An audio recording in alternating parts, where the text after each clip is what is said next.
ध्यान की विधि एवं परम पूज्य श्री गुरुदेव भगवान की दिव्य स्वर में संजीवनी मंत्र का श्रवण करेंगे।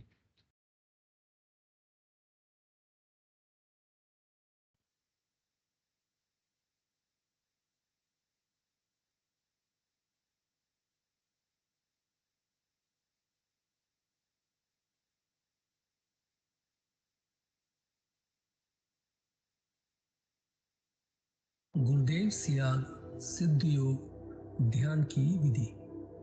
आरामदायक स्थिति में बैठ जाएं और कुछ समय के लिए गुरुदेव के चित्र को ध्यान से देखें। अब आंखें बंद कर लें और गुरुदेव श्री रामलाल जी सियाग के चित्र को अपने आज्ञा चक्र पर, जहां बिंदी या तिलक लगाते हैं, देखते हुए गुरुदेव से 15 मिनट की अवधि के लिए ध्यान स्थिर करने की प्रार्थना करें। अब गुरुदेव के चित्र को आज्ञा चक्र पर देखते हुए साथ ही संजीवनी मंत्र का मानसिक जाप बिना होंठ और जीभ हिलाए करते हुए ध्यान करें। इस दौरान यदि आपको कोई यौगिक क्रिया हो तो घबराएं नहीं, ना ही इसे रोकने का प्रयास करें। ध्यान की अवधि पूर्ण होते ही यह क्रियाएं स्वतः बंद हो जाएंगी। इस विधि से सुबह शाम हल्के पेट नियमित रूप से केवल 15 मिनट का ध्यान करें और संजीवनी मंत्र का मानसिक जाप हर समय करें। कुछ विशेष ध्यान रखने योग्य बातें। संजीवनी मंत्र का मानसिक जाप अपने दैनिक कार्य करते हुए अधिक से अधिक करें। संजीवनी मंत्र के साथ किसी और मंत्र का जाप नहीं करना है। इस मंत्र को कभी भी लिखकर या बोलकर किसी को नहीं बताना है। तांत्रिकों से नहीं मिले और ना ही उनके दिए हुए डोरे या ताबीज आदि पहने। यदि पहना हुआ है तो यह साधना शुरू करने से पहले निकालकर फेंक दें। अब शक्तिपात दीक्षा के लिए गुरुदेव की दिव्य वाणी में संजीवनी मंत्र ध्यान से सुनिए और उसके पश्चात 15 मिनट ध्यान करें। आप भी जो है ना, जो मैं मंत्र बताऊंगा उसको बोल कर या इशारे से किसी को नहीं बताओगे। रैदास ने कहा ना, अब कैसे छूटे नाम रट लगी। किसकी लगी नाम रट? राम की लगी, कृष्ण की लगी, ये रोक लगी हुई थी गुरुओं की। और उसका मानसिक जप करना, समझे? वो मंत्र बता दो, एक बीज मंत्र है वो। अब बरगद का पेड़ का बीज राई के दाने जितना होता है, किलोमीटर में फैलेगा, उसका होता है एक शब्द क्लीन शब्द, क्या आधा ला में मिलावा, बड़ी की मात्रा और बिंदी, उसका उच्चारण होगा क्लीन गा। गा की ध्वनि निकलेगी पीछे। आप अंग बोलो, यहां स्ट्रोक लगता है, अंग बोलो। कभी मनी मैंने बोल के देखो, अंग बोलो, यहां स्ट्रोक लगता है। तो इसमें क्लिंग बार बार आएगा। अब वो लय नहीं बनती क्लिंग एक में, तो हमारे ऋषियों ने इसको जपने का तरीका बताया, cling Krishna cling, cling Krishna cling. क्री लगनी चाहिए, क्रय नहीं क्री।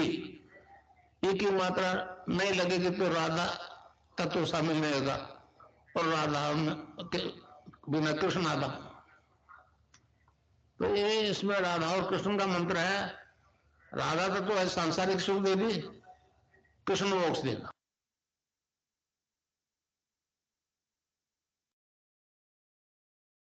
जय गुरुदेव भगवान। विनोद पुरोहित गुरु भाई जी से अनुरोध है, कृपया परम पूज्य श्री गुरुदेव भगवान की दिव्य लेख का पाठ करें।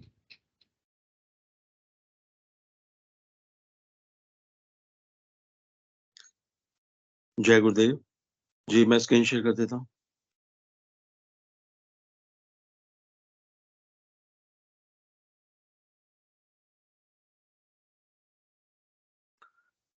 जय गुरुदेव, स्क्रीन शेयर हो गई क्या गुरु भाई? जी हाँ, हो गई। जय गुरुदेव, जय दादा गुरुदेव, जय गुरुदेव सभी को।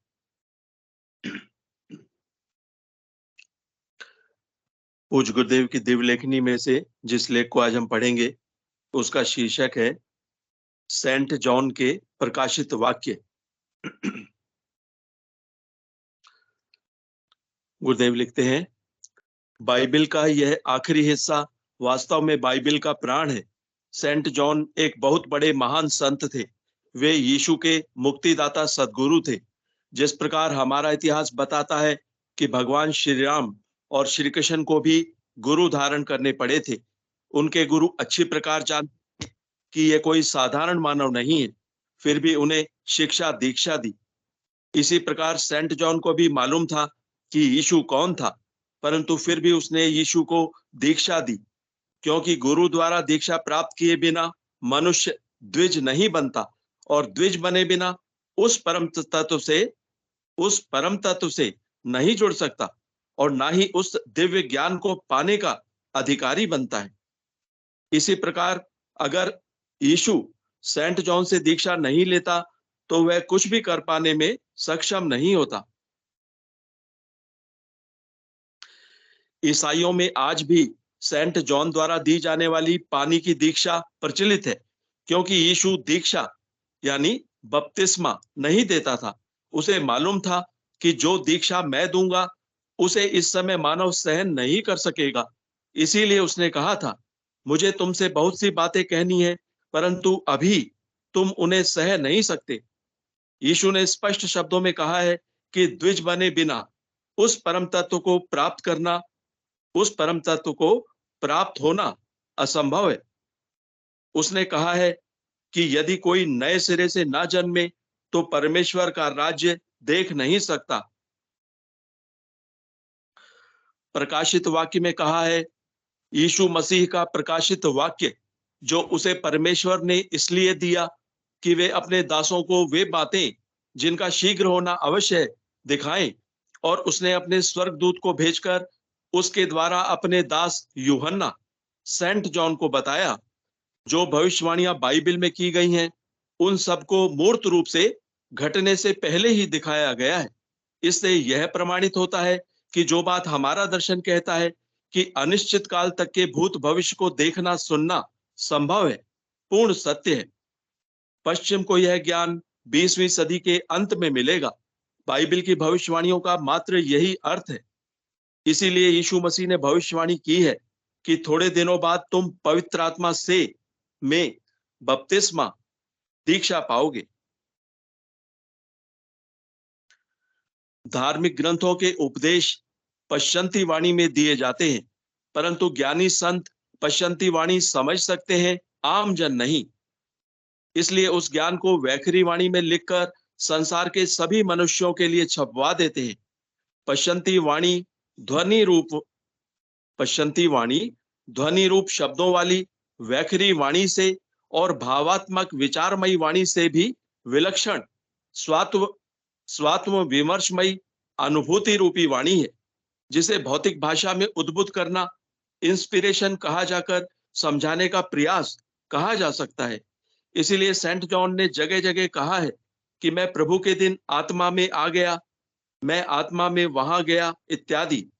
पश्चिमी जगत के लोग मात्र वैखरी वाणी ही समझते हैं, इसलिए वे अपरा विद्या के ही ज्ञाता हैं, क्योंकि अपरा विद्या का ज्ञान वैखरी वाणी में लिखा जाता है। बाइबिल के कई संदर्भ ऐसे भी हैं जिनका सही अर्थ अंतर्मुखी होकर ही बाइबिल के कई संदर्भ ऐसे भी हैं जिनका सही अर्थ अंतर्मुखी होकर ही समझा जा सकता है, और यह कार्य पश्चिम के लोगों के सामर्थ्य से बाहर है। इस संबंध में मुझे एक बात याद आ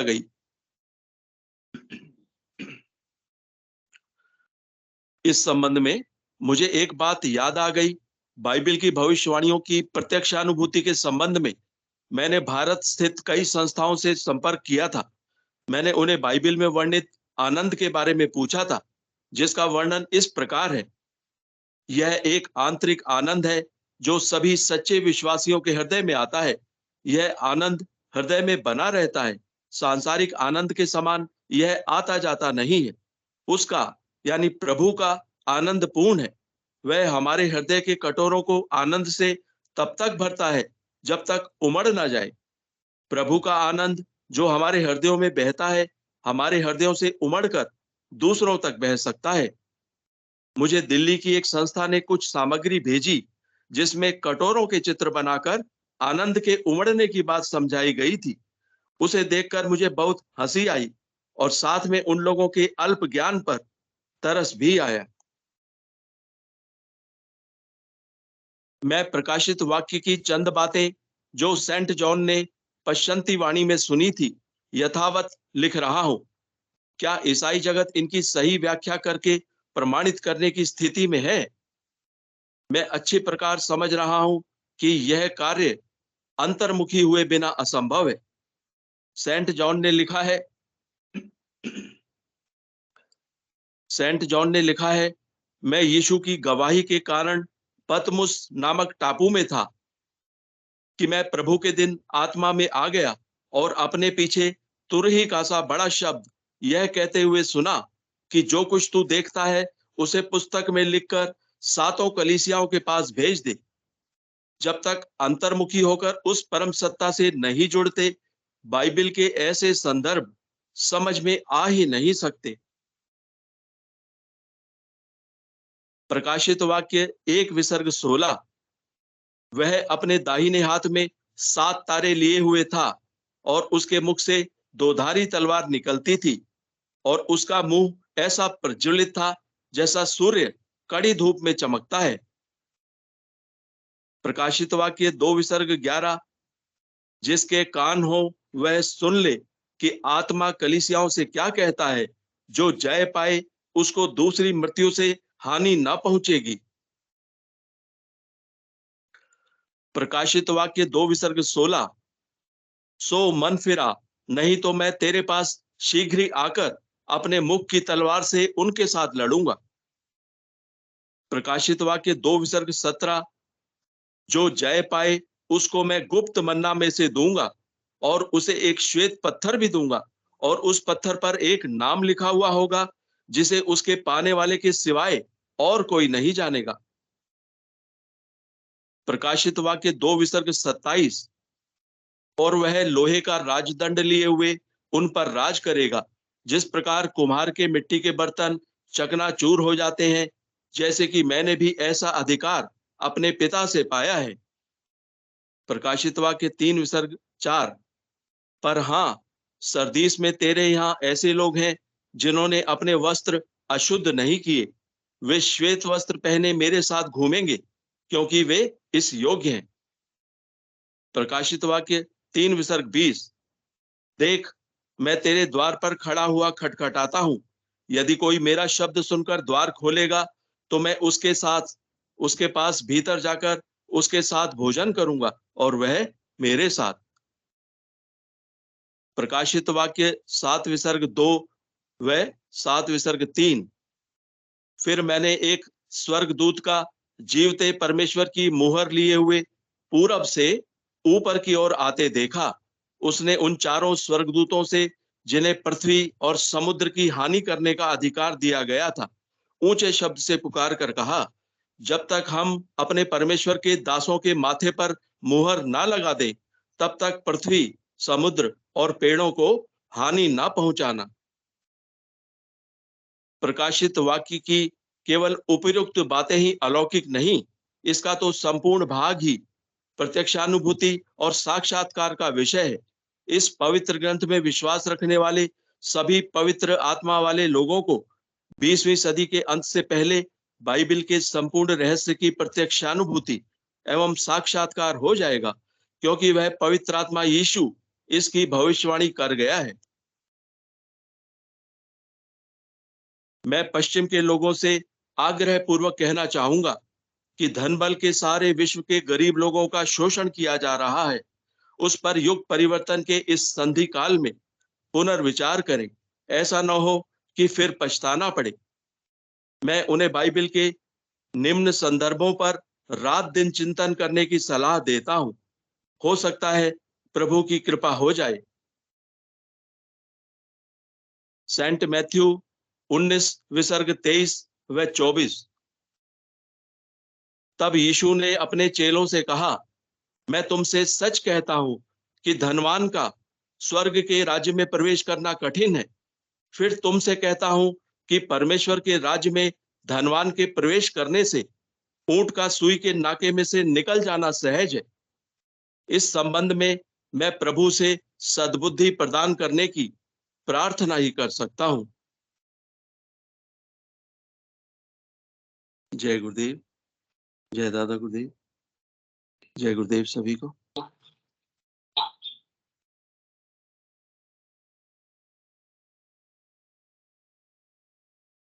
जय गुरुदेव भगवान।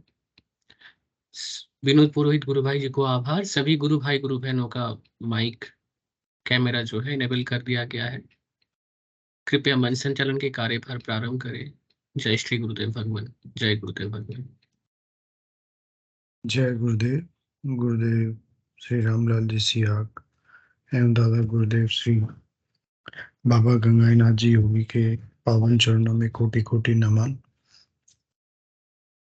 चलिए हम कार्यक्रम शुरू करते हैं। यह कार्यक्रम सुबह 5 बजे एवं शाम को 7 बजे प्रतिदिन आयोजित किया जाता है एवं रविवार के दिन बच्चों हेतु विशेष कार्यक्रम सुबह 9 बजे आयोजित किया जाता है। इसमें हम गुरुदेव का स्पीच सुनते हैं, सामूहिक ध्यान करते हैं, गुरु चर्चा करते हैं एवं प्रचार संबंधी गतिविधियों को भी साझा करते हैं। इस कार्यक्रम का मुख्य उद्देश्य गुरुदेव के चरणों में प्रेम बढ़ाना एवं आपसी सौहार्द बढ़ाना है। यह कार्यक्रम हम कुछ गुरु भाई बहनों की एक ग्रुप इसको नियोजित करता है। इसमें समानता और सभी में प्रेम हमारा मुख्य आधार है। आप में से कोई भी गुरु भाई बहन इस टीम का हिस्सा बन के इस कार्यक्रम को संचालित करने एवं अन्य प्रचार की गतिविधियों में भाग लेना चाहे तो उनका स्वागत है। इस कार्यक्रम में जुड़ने का लिंक YouTube पे इस डिस्क्रिप्शन में दिया जाता है। कार्यक्रम शुरू करने के साथ ही मैं एक महत्वपूर्ण सूचना जो कि अपने 24 नवंबर गुरुदेव के अवतरण दिवस के संबंध में है कि हमारे जो आश्रम है अध्यात्म ज्ञान सत्संग केंद्र जोधपुर, वहाँ पे 24 नवंबर का कार्यक्रम बड़े धूमधाम से मनाया जाएगा एवं इस बार वहाँ पे जो नई प्रतिमा गुरुदेव की स्थापित हुई है उसका भी अनावरण किया जाएगा। तो जो गुरु भाई बहन जाना चाहें वो वहाँ पे पधार सकते हैं। काफी जगह से गुरु भाई जाते हैं एवं कुछ जगह जहाँ पे अधिक गुरु भाई बहन होते हैं वो एक मतलब सामूहिक रूप से किसी बस या ट्रेन से जाना चाहें तो सामूहिक रूप से भी बुकिंग करवाते हैं। चलिए अब मैं आमंत्रित करूंगा कोई भी गुरु भाई बहन यदि अपनी कोई बात रखना चाहें, अपना कोई प्रश्न रखना चाहें या अपनी कोई अनुभूति सुनाना चाहें तो उनका स्वागत करूंगा। जय गुरुदेव।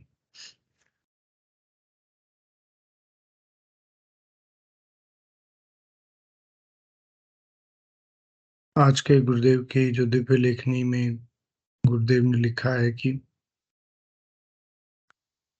बाइबल के जो पश्चिमी वाणी में लिखी गई जो बातें हैं वो ईसाइयों की इतना आसानी से समझ में नहीं आ सकती। उसका सीधा संबंध आत्म साक्षात्कार से है। जब तक वो गुरुदेव से अंदर से नहीं जुड़ेंगे उनको वो चीजें इतनी आसानी से समझ में नहीं आएगी। इसी पे मतलब मुझे भी हंसी आ गई थी और ये वाक्य हमने पहले भी पढ़ा है कि गुरुदेव को किसी संस्था ने आनंद के हृदय में कटोरे लबालब भरे जाएंगे और परमेश्वर उनको तब तक भरेगा जब तक वो उमड़ ना जाए। इसको भी उन्होंने एक मतलब कटोरे से प्रदर्शित किया और उसको समझाने का प्रयास किया जो कि गुरुदेव ने लिखा भी है। तो हम अंदाजा लगा सकते हैं कि धर्म की कितना मतलब निम्न स्तर पे है अभी, और गुरुदेव की कृपा से वापस उठ रहा है ये। चलिए, मैं अब आमंत्रित करूंगा कोई भी गुरु भाई बहन यदि अपनी बात रखना चाहें तो उनका स्वागत है, अन्यथा मैं गुरुदेव की स्पीच या फिर कोई अनुभूति पढ़ूंगा।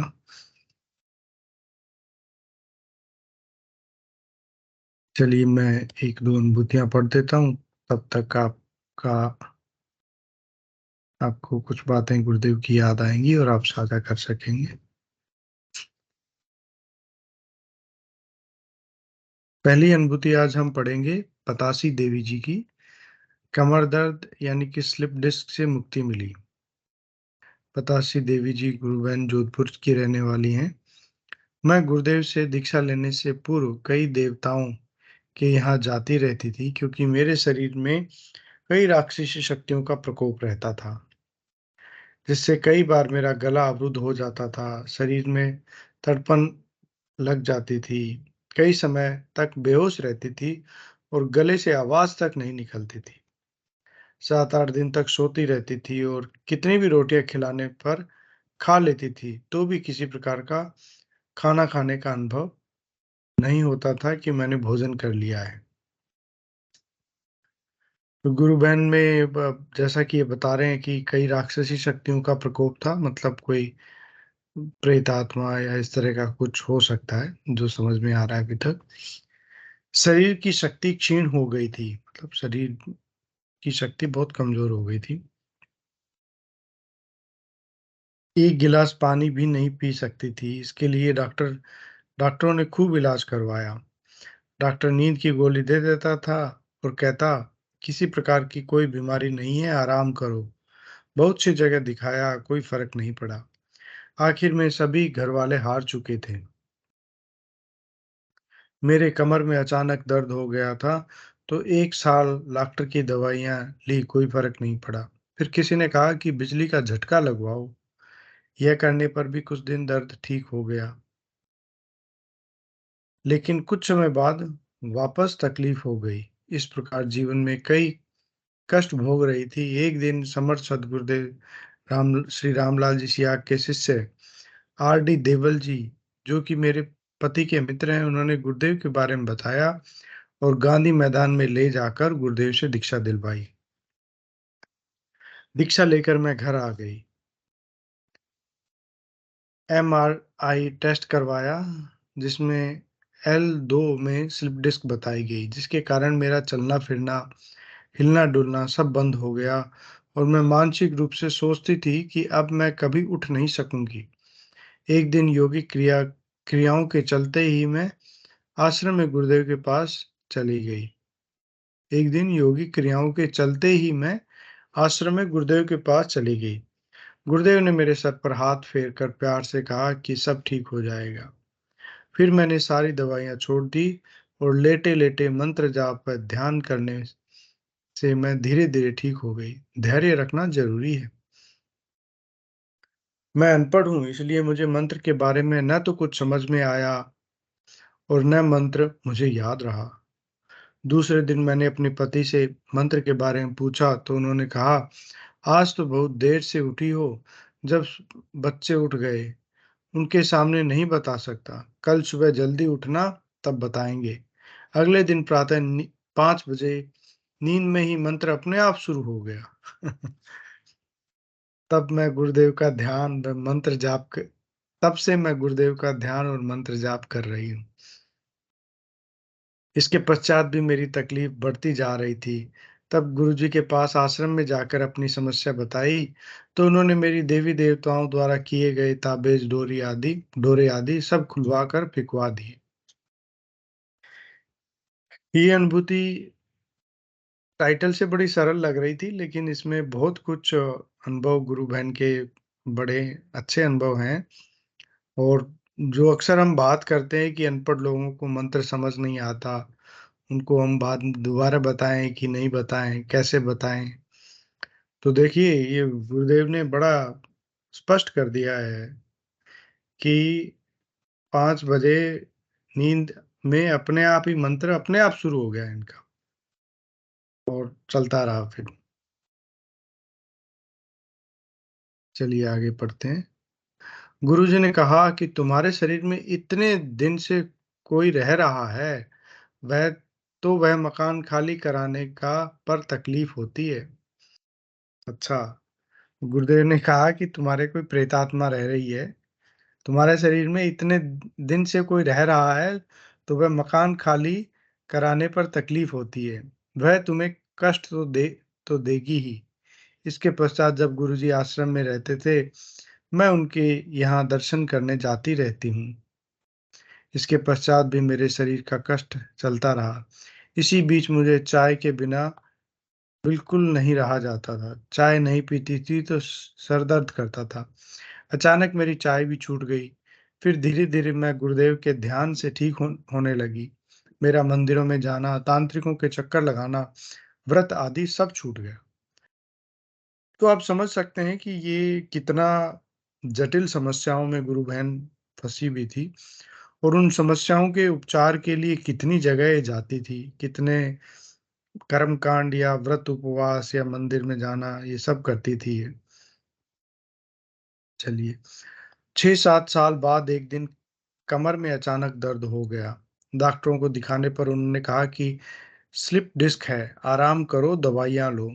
तो एमआरआई टेस्ट करवाया जिसमें L2 में स्लिप डिस्क बताई गई, जिसके कारण मेरा चलना-फिरना, हिलना-डुलना सब बंद कर दिया गया एवं मेरे दैनिक कार्य भी किसी के सहारे से ही करती थी। और मैं मानसिक रूप से यह सोचती थी कि अब मैं कभी उठ नहीं पा सकूंगी और अपना स्वयं का कार्य भी नहीं कर सकूंगी।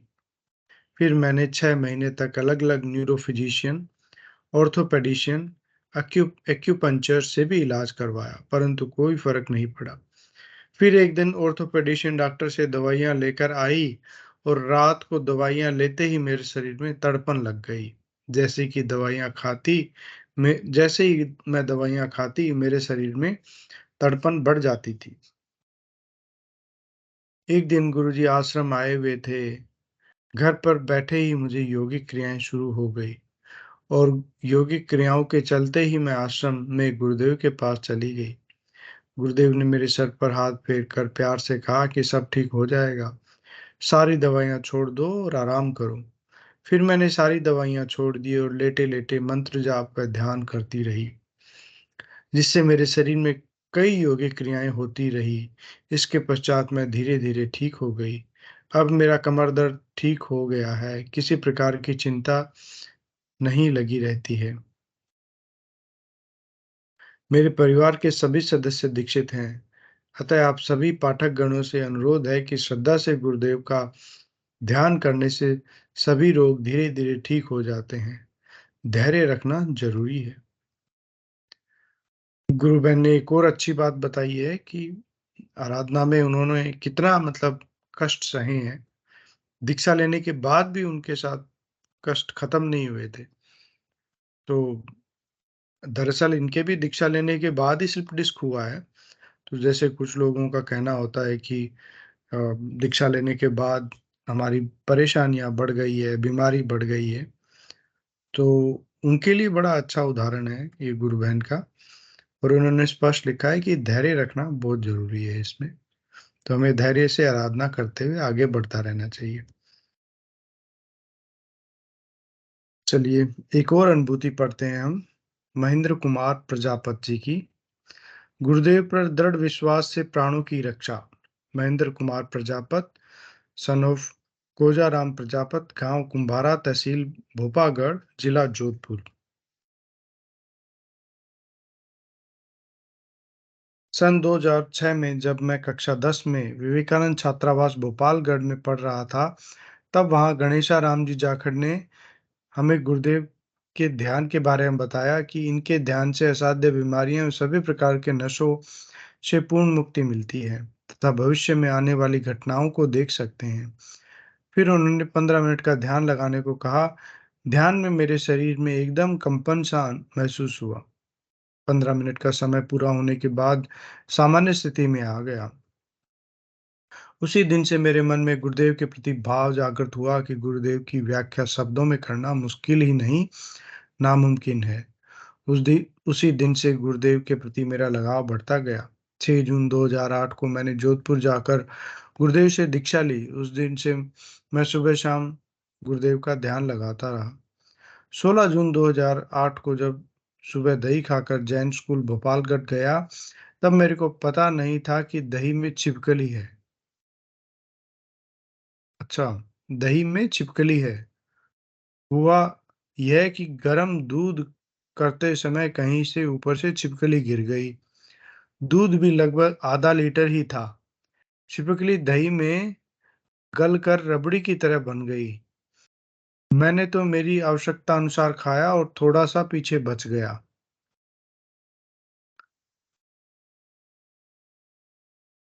गुरुदेव की शक्ति प्रतिपल शिष्य के साथ रहती है। हमारी पूर्ण आस्था केवल गुरुदेव पर है। समस्या आती है तो गुरुदेव का नाम लेते हैं और समस्या का समाधान हो जाता है। हर समय गुरुदेव की दिव्य शक्ति हमारी रक्षा करती है। तो ये कहते हैं कि जब मैं स्कूल पहुंचा तो घर से फोन आया कि चक्कर तो नहीं आ रहा। मैंने कहा, किस बात का चक्कर?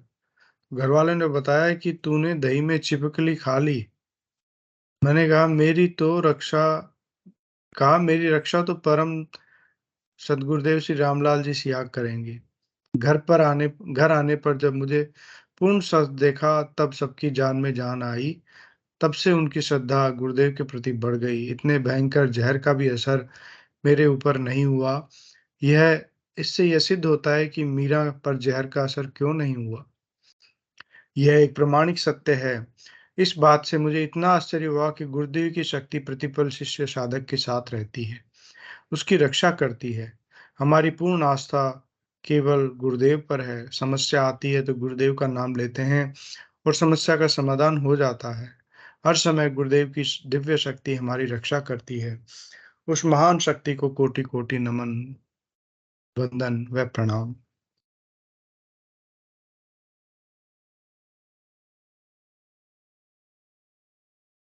हमने बड़ी दिव्य 2 अनुभूतियां पढ़ी और एक से बढ़कर एक। तो गुरु भाई की किस तरह गुरुदेव ने रक्षा की, और छिपकली खाने का अनुभव तो मतलब शायद पहली बार ही मुझे भी सुनने में आया। और वास्तव में बहुत ज़्यादा ज़हर होता है छिपकली में। चलिए, तो अब मैं निवेदन करूंगा, कोई भी गुरु भाई बहन यदि कोई अपनी बात कहना चाहें, रखना चाहें, तो उनका स्वागत है। गुरुदेव हमेशा कहते हैं कि सब ब्रह्म से परब्रह्म की प्राप्ति का हमारा दर्शन का सिद्धांत है।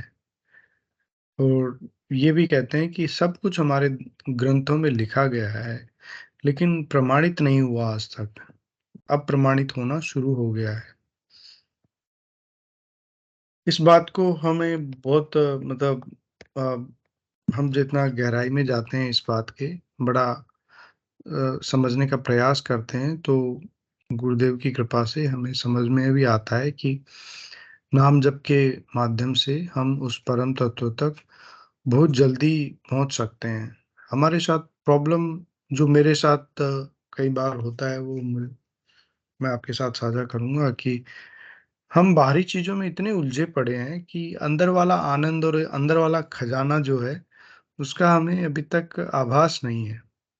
धीरे धीरे जब नाम जब सघन होता है, उसका हमें पता लगता है, तो हमारा स्वतः ही अंदर की तरफ खिंचाव बढ़ता रहता है।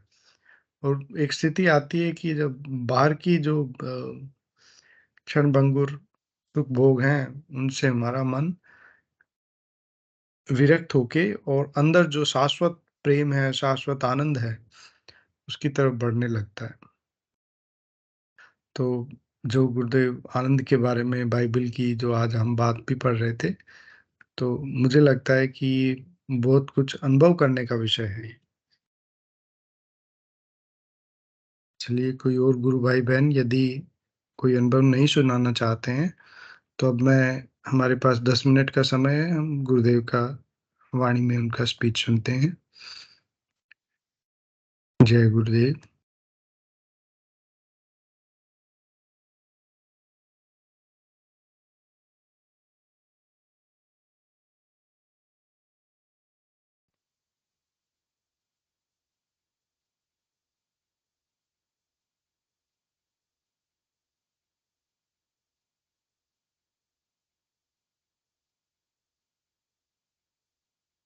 सतयुग की आराधना अलग थी, त्रेता की अलग थी, द्वापर की अलग थी, कलयुग की अलग है।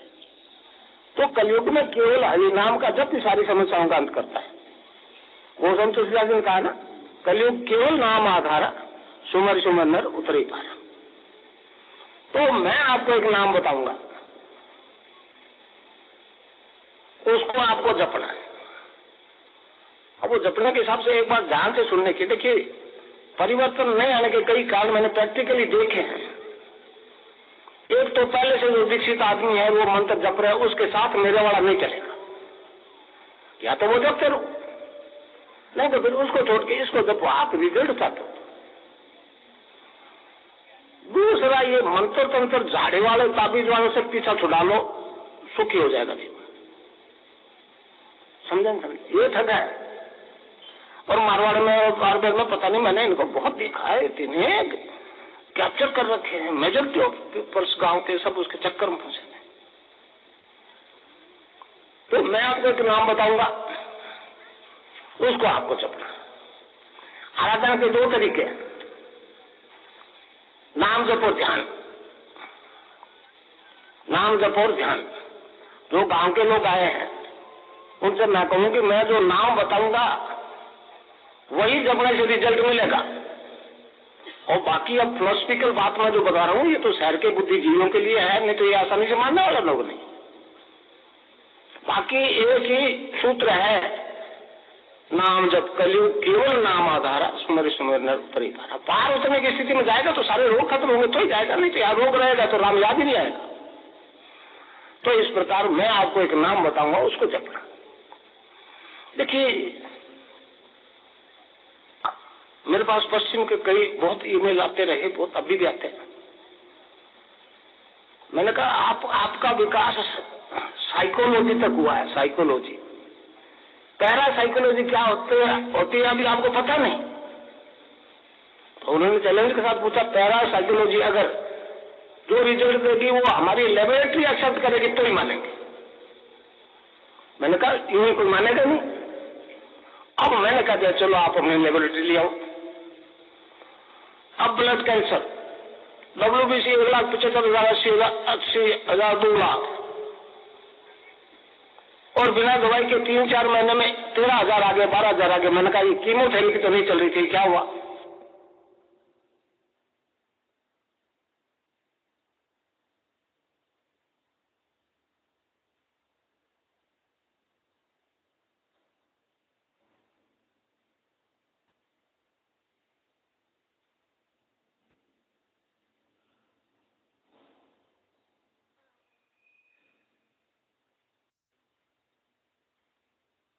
तो नाम जप की आराधना भी ठोस।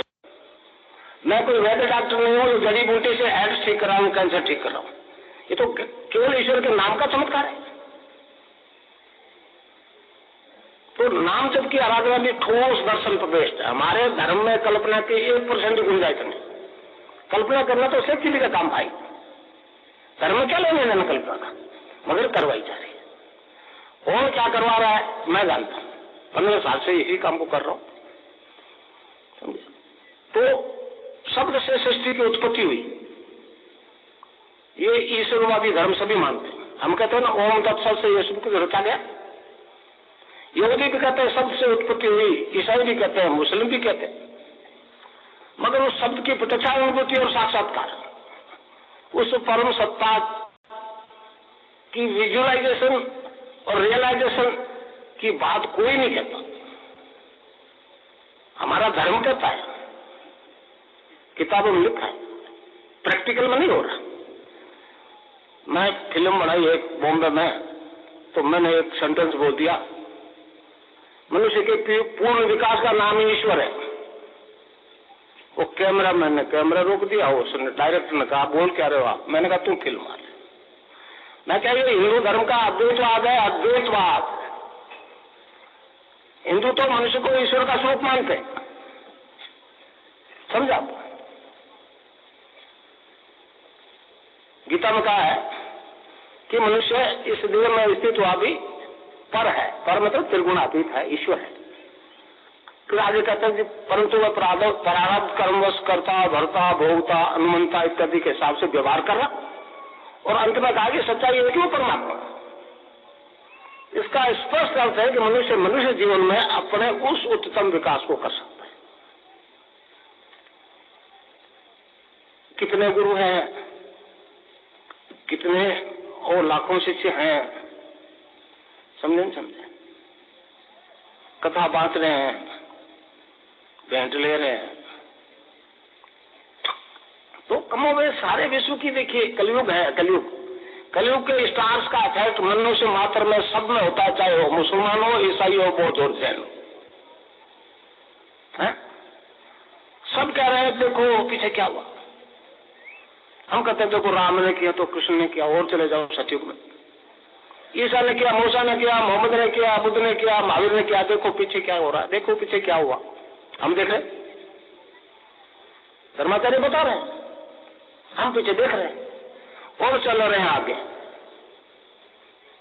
देख रहे हैं पीछे, चल रहे हैं आगे, फिर गड्ढे में नहीं गिरेंगे, ठोकर नहीं खाएंगे तो क्या होगा।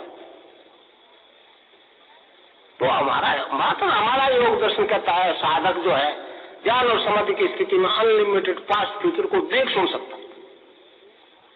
मैंने लाखों के रिजल्ट देख बता दिया, अब चुप है।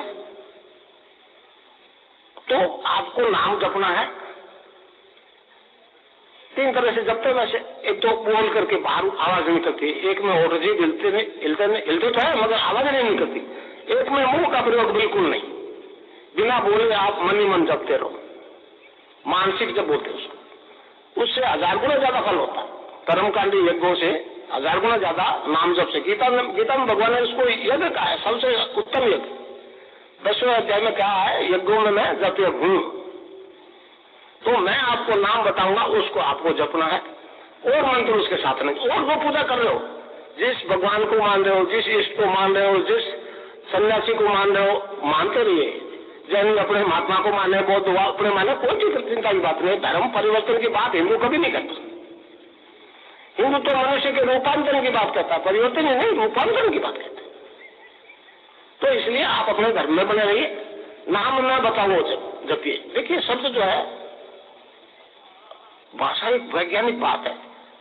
यहां बैठा बोल रहा है, आप सब कर रहे हैं, उसकी वो नीचे ध्वनि तरंग आती हुई ठोस शब्द आ गया। तो शब्द ब्रह्म से परब्रह्म की प्राप्ति का सिद्धांत है। गुरु देता लेता कुछ भी नहीं, माफ गुरु देता लेता कुछ नहीं है। किसी गुरु के पास देने लेने की ताकत नहीं है, मेरे पास भी नहीं है। ऐसी कोई एडिशनल चीज नहीं है जो आपके पास नहीं है, मैं देता। आप लोग जन्म से पूर्ण हो, बाई बर्थ। आप नहीं समझ रहे हो आप क्या हो, तो मैं तो आपको अपने आप से इंट्रोडक्शन कराऊंगा। आप क्या कुछ नहीं देता है, नहीं देने को। जैसा सिस्टम आपका वैसा मेरा। मैंने गुरु कृपा से इसमें हो सत्य चेतन कर लिया, आपने नहीं कि मात्र का अंतर है। और मेरे को ऊपर बना के स्टेज बिठा दिया, आप नीचे बैठ के, मैं बड़ा नहीं हो गया, आप छोटे नहीं।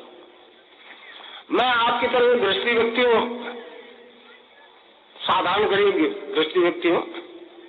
आज भी ग्रस्त जीवन को निभा रहा हूँ, समझे। और गुरु बना लिया।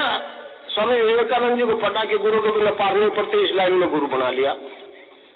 नाथ जी तपस्या करते थे, नाथ मैंने एक नाथ का शिष्य हूँ, श्याम हूं मैं तो जानता नहीं था गुरु देता लेता क्या है। स्वामी ने कहा बना लो, तो बना लिया। अब जाते आदेश करके। तो मैं तो रेलवे में काम करता था, लोकल था भाई, हेडसर था बीकानेर। 7 साल पहले रिटायरमेंट लेके ये काम करना। पहले नौकरी थी सरकार की, भारत सरकार की, रेल की। अब नौकरी है गंगाईनाथ बाबू की, बस डिपार्टमेंट बदला है। आदमी भाइयों, गुरु का आदेश है तेरा दरवाजे तक खाली न जाए। तो भाई पात्र यूं रखोगे तो ठीक है, यूं रखोगे तो मेरी मजबूरी है। तो मैं जो बताऊं वो आपको नाम जपना है हर समय।